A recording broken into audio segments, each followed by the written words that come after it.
మనం అందరం కూడా ఈరోజు ఇక్కడ ఏకమయ్యాం. ఈరోజు నేను మీ అందరితో కూడా పంచుకునే కొన్ని విషయాలు నా మనసు నుంచి కూడా వస్తూ ఉన్నాయి. ఎప్పుడు ఊహించని విధంగా, ఎప్పుడు జరగని విధంగా, రాష్ట్రంలో ఎప్పుడు చూడని విధంగా మనలో ఏ ఒక్కరైనా కూడా తలెత్తుకొని తిరిగే విధంగానే పాలన సాగింది. రాష్ట్ర చరిత్రలో ఎప్పుడు జరగని విధంగా ఏకంగా 99% మేనిఫెస్టోలో చెప్పిన హామీలను అమలు చేసి ప్రతి ఇంటికి కూడా ఆ మేనిఫెస్టోను తీసుకొని పోయి, అక్క మీరే టిక్కు పెట్టండి, ఇదిగో మా మేనిఫెస్టో, ఎన్నెన్ని జరిగాయి, ఏమేమి జరిగాయి అని మీరే టిక్కు పెట్టండి అని చెప్పి వారి చేతికే మేనిఫెస్టో ఇచ్చి వారి చేతనే టిక్కు పెట్టించి మరీ వారి ఆశీస్సులు తీసుకుంటూ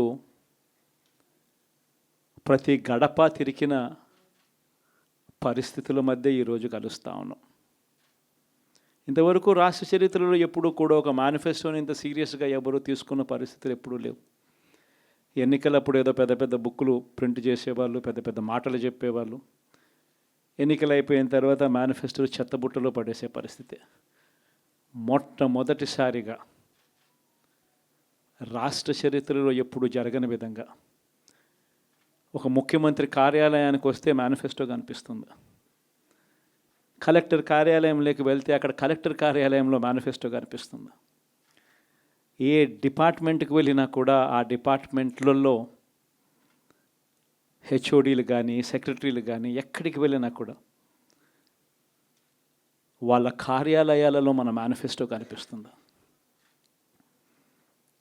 ప్రతి డిపార్ట్మెంట్కు, ప్రతి కలెక్టర్కు ఈ మేనిఫెస్టో పెట్టి, ఇదే మన ఎజెండా, ఈ ఎజెండా ఆధారంగానే పాలన సాగుతుంది అని వారందరినీ కూడా మొట్టమొదటి రోజు నుంచి కూడా సమాయత్తం చేసి ఏకంగా 99% హామీలను అమలు చేసి గర్వంగా, సగర్వంగా తలెత్తుకొని మళ్ళీ ప్రజల దగ్గరికి వెళ్ళి ఓట్లు అడిగే పరిస్థితిలోకి మొట్టమొదటిసారిగా ప్రభుత్వం అడుగులు వేసింది ఈ మన 5 సంవత్సరాల కాలంలోనే.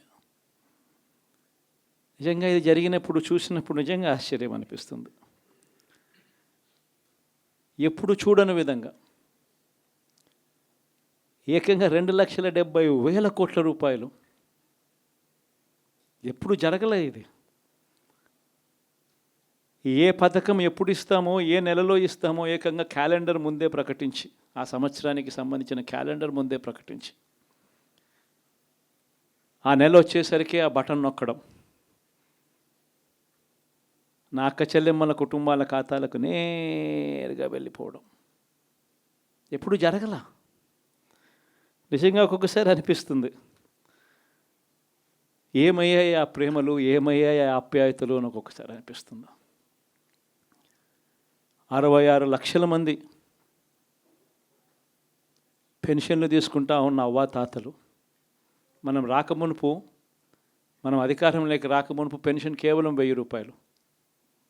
ఎన్నికలకి 2 నెలల ముందు వరకు కేవలం 1000 రూపాయలు. మనం ఏకంగా దాన్ని 3,000 రూపాయలకు పెంచుకుంటూ పోయాం. అప్పట్లో 39 లక్షలు మాత్రమే పెన్షన్దారులు, 66 లక్షలకు పెంచుకుంటూ పోయాం. ఏ ఒక్కరిని కూడా పక్కన పెట్టండి అనే మాట నోట్లో నుంచి రాలేదు. ఏకంగా 66 లక్షల మందికి ఇంటి వద్దకే మొట్టమొదటిసారిగా ఇంటి వద్దకే వెళ్ళి వాళ్ళ బాధలు తెలిసిన వ్యక్తులుగా వాళ్ళ చేతికి అందించి వాళ్ళ ఆశీస్సులు తీసుకున్నాం. మరి ఏమయ్యాయి ఆ 66 లక్షల మంది అవ్వాతాతలు, ఆ వికలాంగులు, ఆ వితంతువులు, అక్క చెల్లెమ్మలు, వారి ఆప్యాయతలు, ప్రేమలు ఎప్పుడు జరగని విధంగా 54 లక్షల మంది తల్లులకు కేవలం మీ పిల్లలకు బడులకు పంపించండి చాలు, మీ పిల్లలు గొప్పగా చదవాలి, మీ పిల్లలకు మంచి భవిష్యత్తు ఉండాలి అని 54 లక్షల మంది అమ్మలకు అమ్మఒడి, మరి ఏమయ్యాయి వాళ్ళ ప్రేమలు, వాళ్ళ ఆప్యాయతలు? ఏకంగా 53,58,000 మంది రైతన్నలకు, ఇంతకుముందు ఎప్పుడూ జరగల. పెట్టుబడి సమయం వచ్చేసరికి రైతన్నలకు పెట్టుబడి సహాయంగా రైతు భరోసా ఇచ్చే కార్యక్రమం. ఎప్పుడూ చూడని విప్లవాత్మక మార్పులు వ్యవసాయ రంగంలో.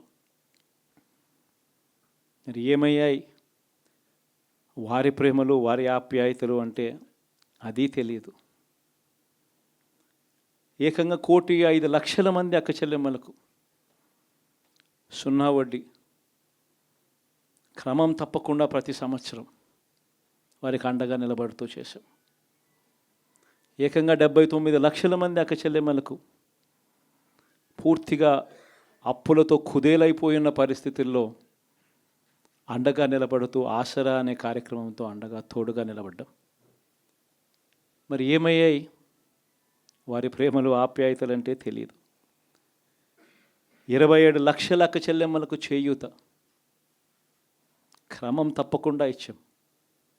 ప్రతి సంవత్సరం 30 లక్షల మంది పిల్లలకు మంచి జరిగిస్తూ ఆ తల్లులకే విద్యా దీవెన, వసతి దీవెన. ఏకంగా 31 లక్షల అక్క చెల్లెమ్మలకు ఇళ్ల పట్టాలు. మరి ఏమయ్యాయి వారి ప్రేమలు, ఆప్యాయతలు అంటే తెలియదు. 22 లక్షల ఇళ్ళు గతంలో ఎప్పుడు చూడని విధంగా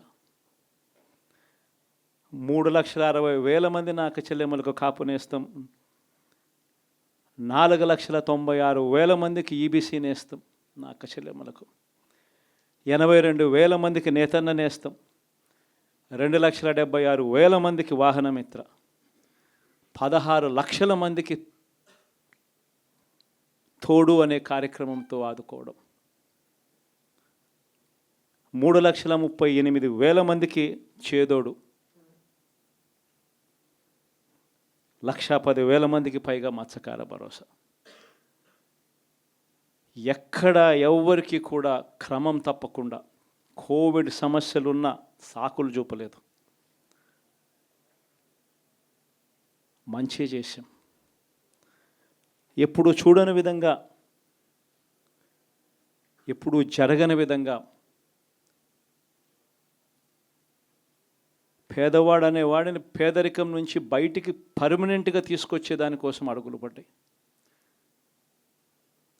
అది జరగాలి అని అంటే క్వాలిటీ చదువుల వల్లే జరుగుతాయి అని చెప్పి మొత్తం విద్యారంగాన్ని మార్చాం. 3వ తరగతి పిల్లాడికి టోఫుల్ క్లాసులు, టోఫుల్ పీరియడ్, ఇంగ్లీష్ మీడియం బడులు, 6వ తరగతి నుంచే ఐఎఫ్పీలు, 8వ తరగతి పిల్లల చేతుల్లో ట్యాబులు. ఇప్పుడు చూడలేదు ఇవన్నీ, ఇప్పుడు జరగల. వైద్య రంగంలోనూ కూడా అలాంటి మార్పులే. ఏకంగా 25 లక్షల దాకా ఆరోగ్యశ్రీని విస్తరించాం. 1,050 ప్రొసీజర్లు ఉంటే 3,300 ప్రొసీజర్లకు తీసుకొని పోయాం. ఆరోగ్యశ్రీయే కాదు, ఆరోగ్య ఆసరా దగ్గర నుంచి గ్రామ స్థాయిలో విలేజ్ క్లినిక్ దగ్గర నుంచి ప్రతి పేదవాడికి తోడుగా ఉండడం. ఎప్పుడు జరగలేదు ఈ మార్పులు. ఏకంగా 54,000 మంది డాక్టర్లు, నర్సులు, పారామెడిక్స్ రిక్రూట్మెంట్ గవర్నమెంట్ హాస్పిటళ్లలో చేసి ప్రతి పేదవాడికి అండగా ఉండడం. వ్యవసాయంలో కూడా విప్లవమే. ఏకంగా ఆర్బీకేలు చేయి పట్టుకొని నడిపిస్తూ గ్రామ స్థాయిలో కనిపించాయి. విద్య, వ్యవసాయం, వైద్యం, సామాజిక న్యాయం,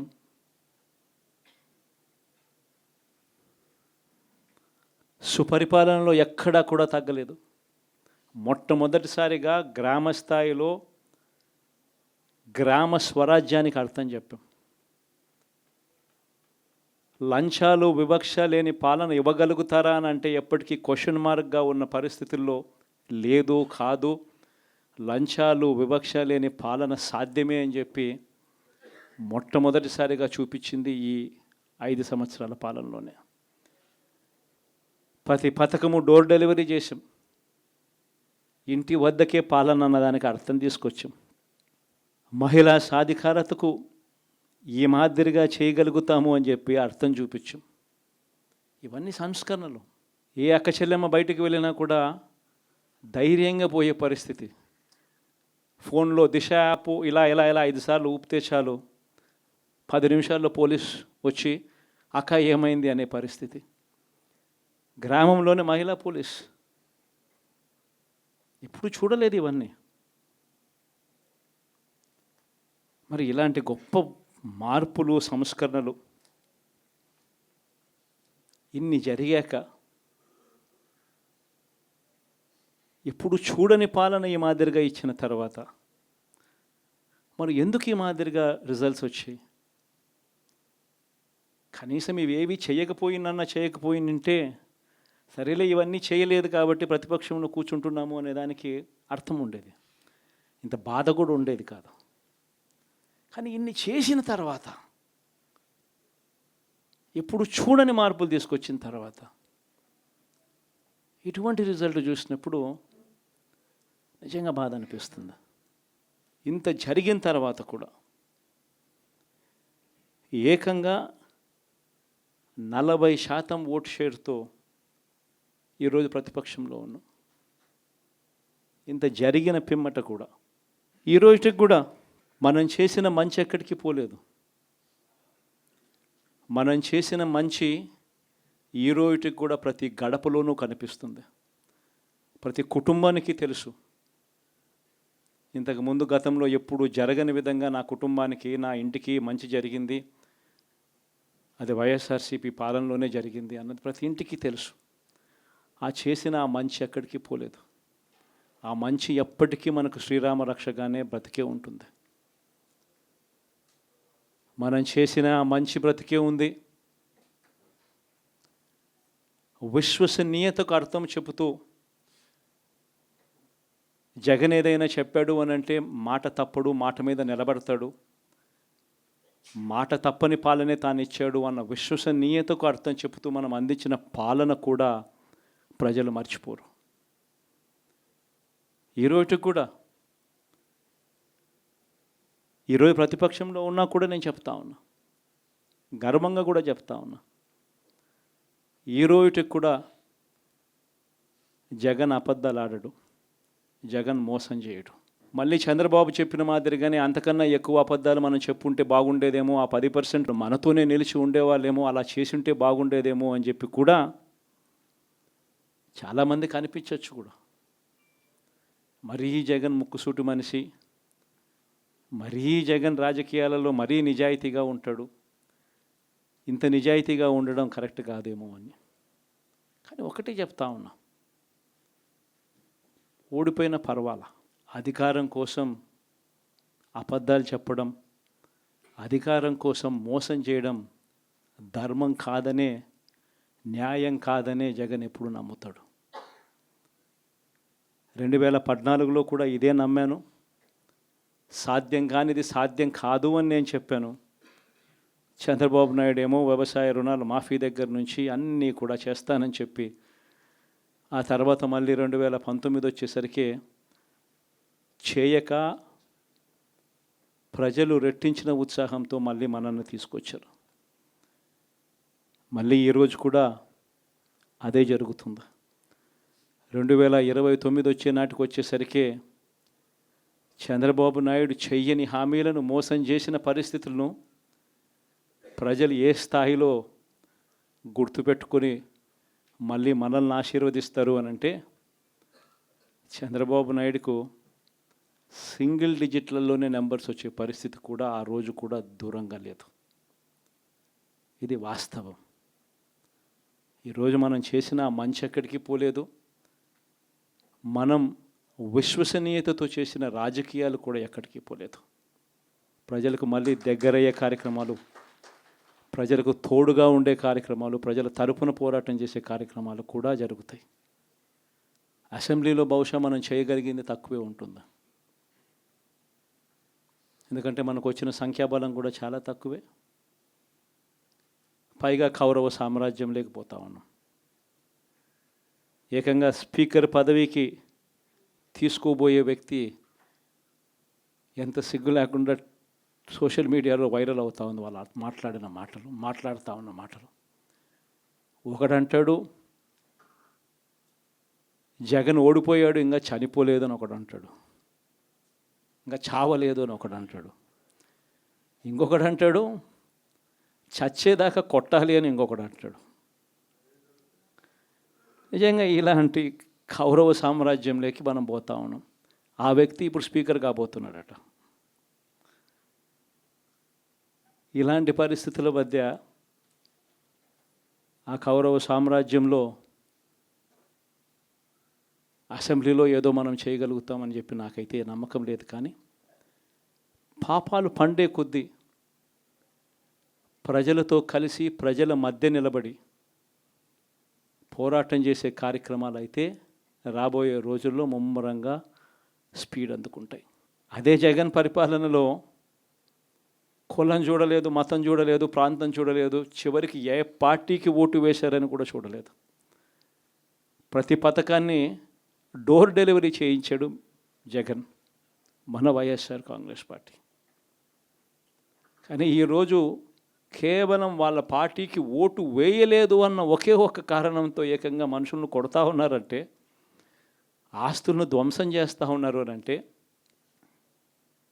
ఓటు వేయని వారిని అవమానిస్తూ ఉన్నారు అని అంటే, నిజంగా ప్రతి గ్రామంలోనూ ఇంత అన్యాయంగా వ్యవహరిస్తున్నారు అని అంటే, శిశుపాలని పాపాలు పండడం చాలా వేగంగా పడతా ఉన్నాయి. పాపాలు పడ్డే కార్యక్రమాలు ఎప్పుడు చూడల. మన పరిపాలనలో, మీ జగన్ పరిపాలనలో ఏకంగా మేనిఫెస్టో అన్నది ప్రతి గవర్నమెంట్ అధికారి ఆఫీస్లో కనిపించేది. కలెక్టర్ల కార్యాలయాల్లో మొదలు పెడితే సెక్రటరీల కార్యాలయాల దగ్గర నుంచి, హెచ్ఓడి కార్యాలయాల దగ్గర నుంచి ముఖ్యమంత్రి కార్యాలయాల్లో మన మేనిఫెస్టో కనిపిస్తూ ఉంటే, కనిపించే పాలన మనదైతే, ఇప్పుడు హోర్డింగులు పెడుతున్న రెడ్ బుక్ అని హోర్డింగులు పెట్టి, ఆ రెడ్ బుక్లో కక్ష సాధింప చేయబోయే అధికారులు ఎవరు, ఎవరిని కొట్టాలి, ఎవరిని నాశనం చేయాలి అని చెప్పి ఏకంగా పేర్లు రాసి రెడ్ బుక్ అని చెప్పి దాన్ని ప్రకటించి ఏకంగా హోర్డింగులు పెట్టి, ఆ రెడ్ బుక్ అనేది ఏదో ఘనకార్యం చేస్తూ ఉన్నట్టుగా రెడ్ బుక్స్లో ఉన్న పేర్లన్నింటినీ కూడా మేము వాళ్ళని కొడతాము, వాళ్ళని చంపుతాము, వాళ్ళ మీద అఘాయిత్యాలు చేస్తాము, అన్యాయాలు చేస్తాము అని చెప్పి ఏకంగా నిస్సిగ్గుగా దౌర్జన్యం చేస్తూ ఉన్న పరిస్థితులు కనిపిస్తూ ఉన్నాయి. శిశుపాలని పాపాలు వేగంగా పడుతూ ఉన్నాయి. మొట్టమొదటిసారిగా కేంద్రంలో కేవలం 272 స్థానాలకు 273 స్థానాలకు గాను మెజారిటీ రావాలనంటే 240 స్థానాలకి వచ్చి ఆగిపోయింది బీజేపీ. 240 స్థానాలకి ఆగిపోయిన పరిస్థితులు మొట్టమొదటిసారిగా కేంద్రంలో ఉన్న పార్టీకి పూర్తి మెజారిటీ లేదు. 240 స్థానాలకి ఆగిపోయిన పరిస్థితులు. మరోపక్క చంద్రబాబు నాయుడు గారికి 16 స్థానాలు అంటాడు. ఎన్డీఏలో తానే చక్రం తిప్పుతా అన్నట్టుగా మోడీ పక్కనే కూర్చొని కనిపిస్తాడు. మరి ఇలాంటి పరిస్థితుల్లో కూడా రాష్ట్రానికి రావాల్సిన ప్రత్యేక హోదా అడక్కపోవడం, మరి ఇలాంటి పరిస్థితుల్లో కూడా రాష్ట్రానికి రావాల్సిన ప్రత్యేక హోదా అడక్కపోవడం, అడిగి సాధించుకోకపోవడం, శిశుపాలని తప్పుల్లో, వరుస తప్పుల్లో, పాపాల్లో ఇవన్నీ కూడా బాగాలే. ఇటువంటి పరిస్థితుల్లో కూడా రాష్ట్రానికి కావాల్సినవి అడగలేని పాలన, అడగలేని మనిషి రాష్ట్రానికి ఏం సమాధానం చెప్తాడు, రాష్ట్ర పిల్లలకి ఏం సమాధానం చెప్తాడు, రాష్ట్రంలో ఉన్న యువకులకు, పిల్లలకు ఏం సమాధానం చెప్తారు? శిశుపాలని పాపాల్లో ఇవన్నీ కూడా ఇప్పటికే వేగంగా కూడా అందుకుంటా ఉన్నాయి. అదే జగన్ ఉండింటే, అదే వైఎస్ఆర్ కాంగ్రెస్ పార్టీ పాలన ఉండింటే ఈ పాటికే విద్యా దీవెన బటన్ అయిపోయి ఉండేది. జనవరి, ఫిబ్రవరి, మార్చికి సంబంధించిన క్వార్టర్కి సంబంధించిన Vidya Deevena fee reimbursement pending. అదే జగన్ ఉండింటే ఏప్రిల్లో ఇవ్వాల్సిన Vasathi Deevena first instalment pending. ఇప్పటికే రైతు భరోసా పెండింగ్, అమ్మఒడి పెండింగ్, చివరికి చిన్న అమౌంట్ అయిన మత్స్యకార భరోసా కూడా పెండింగ్. అదే జగన్ ఉండింటే ఈ పాటికి ఇన్ని బటన్లన్నీ ఈ పాటికి అయిపోయి ఉండేటివి. ఒక్క జగన్ తప్పుకోవడంతో, ఒక వైఎస్ఆర్సీపీ పాలన పోవడంతో ఈరోజు అమ్మఒడి బటనింగా రాలా, రైతు భరోసా బటనింగా రాలా, విద్యా దీవెన పెండింగ్, వసతి దీవెన పెండింగ్. ఇప్పటికే ఇక ఇదే అంటుకుంటూ పోతుంది.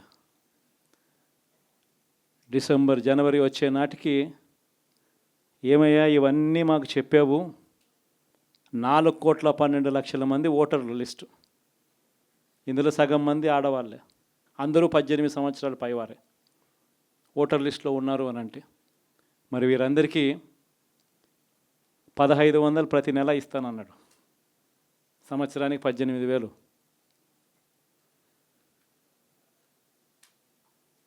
ఇందులో పెన్షన్లు తీసుకునే వాళ్ళు ఒక 30 లక్షల మందిని బహుశా ఆడవాళ్ళకి పక్కన పెట్టినా కూడా 60 సంవత్సరాల పైన ఉన్న వాళ్ళు అని పక్కన పెట్టినా మిగిలిన 1,80,00,000 మంది ఎదురు చూస్తున్నారు.